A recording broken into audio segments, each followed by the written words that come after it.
Kür çayında suyun səviyyəsinin kəskin artması İmişli rayonunun bir sıra kəndlərində əkin sahələrinin su altında qalmasına səbəb olub. Ən çox zərər çəkən ərazilər isə Əlgetməzli və Məmmədli kəndləridir.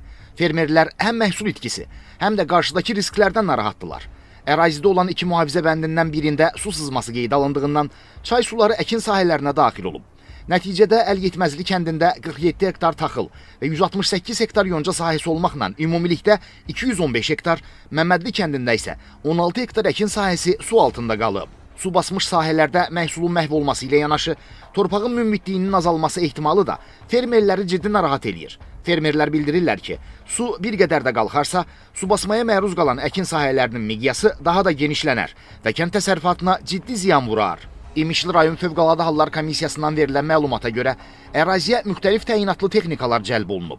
Təhlükəli yerlərdə bənd bərkitmə işləri aparılır, suyun səviyyəsi mütəmadi olaraq izlənilir.